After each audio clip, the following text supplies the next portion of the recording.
I truly believe that if women ruled the world, there'd be no wars. Just a whole bunch of countries not talking to each other. That is called détente. Hi, this is Coach MK, and this is the Morning Mantra. Hi, my name is MK Fleming. I'm a run coach based in Denver, Colorado.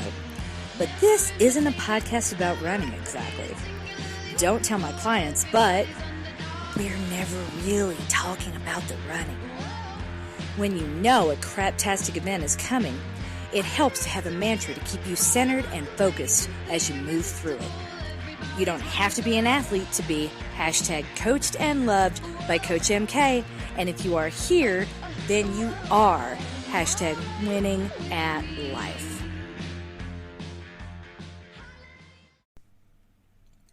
This afternoon, a friend reached out with a screenshot of her horoscope, of all things, asking for my interpretation. This was so out of the ordinary, I was all over it. Hell yeah, I want to talk horoscopes, as long as they don't say more lice is coming. Then I went and pulled a horoscope from my go-to, Rob Brezny, over at Free Will Astrology. And it's so cool, I thought I'd read it to you. In his book, The Histories, ancient Greek historian Herodotus told the story of a 6-year war in an area that today corresponds to Turkey. The conflict ended suddenly on a day when a solar eclipse occurred. Everyone on the battlefield got spooked as the light unexpectedly dimmed and commanders sought an immediate cease to the hostilities. In the spirit of cosmic portents precipitating practical truces, I suggest you respond to the upcoming lunar eclipse on July 16th and 17th with overtures of peace and healing and amnesty. It'll be a good time to reach out to any worthwhile person or group from whom you have been alienated. Now, before y'all come at me, astrology is not science, and I'm okay with that. Science gives you prescriptive action. Astrology challenges you to reflect before you take action, even prescribed action. Hey guys, the year's half over and it's time for another eclipse. Take stock of anything you're doing and ask yourself, do I need to continue? This is why I loved the horoscope above. Conflict doesn't have to resolve cleanly in order to end. In fact, it rarely does. A truce is nothing more than a ceasefire, an agreement to stop taking hits at each other. Once a conflict begins, rules of engagement are set, and those rules drive a lot of our actions, whether we realize it or not. We eat somewhere different for lunch to avoid that person we don't want to see. We drop our kids off at a different time so we don't cross paths. What this horoscope says to me is, check your actions. How many are driven by battles? Are there any battles you can discontinue, any energy you can save for the rest of the year? These battles, they don't necessarily have to be about other people. They can, and usually are, absolutely about ourselves. The rules you follow at mealtime to battle your weight. The Instagram accounts that you follow in the name of self-help, even though they make you feel like crap. The people you keep trying to please, even though they make you feel like crap. How many invisible rules are you following right now? How much less self-care would you need if you disengaged from some of these behaviors? I'm from a small town in Tennessee, y'all, and I gotta tell you, I'm not the most well-read in ancient civilizations. So maybe that's why I can't think of any battles that ended with love and peace and hugs.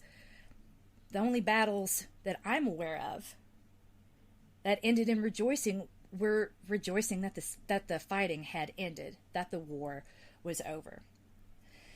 So this is your coach asking you if it's time to call a truce, a ceasefire, an end to the rules, an end to the engagement.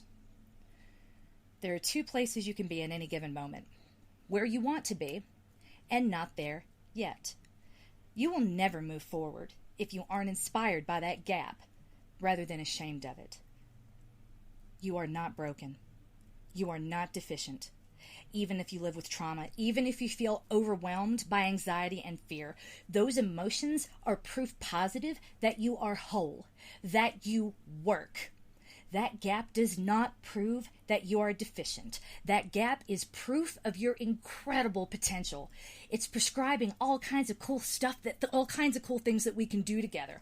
All the cool things you can choose to do with your precious life with this next season. Love that gap. Be inspired by that gap. That gap should never inspire a battle. It should get you excited for everything yet to come. And you shouldn't need science to tell you, or even a lunar eclipse, to look around and say, hey, half the year's over. What do I really want to spend the rest of this year doing? Especially now that fall racing season's about to ramp up. So, the mantra. In those moments when you find yourself living in accordance with a set of arbitrary rules to continue a battle that might not have an end in sight, stop. Hear my voice in the back of your head talking at you like the London Tube with a really weird accent, saying, mind the gap. Acknowledge the gap. Respect the gap. Be kind to the gap.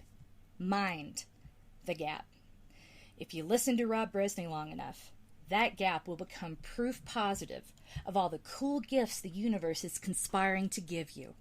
And that is worth fighting for. But fighting is rarely required for gifts. I will be here long after the truce is called, cheering for you every step of the way. Because that's what Leos do, you guys! Yay, you! You are coached, you are loved, and you are winning at life. And you are definitely winning at life if you subscribe to my Nuzzlenut newsletter, follow me on Facebook, or follow me on Instagram. Feel free to do all three. By the way, if you have not yet subscribed to Fitness Protection, the podcast, now available in iTunes, iHeartRadio, and anywhere podcasts can be found, do that now. Ask Away from Sunday Night dropped this morning, and a brand new episode should be available on Thursday.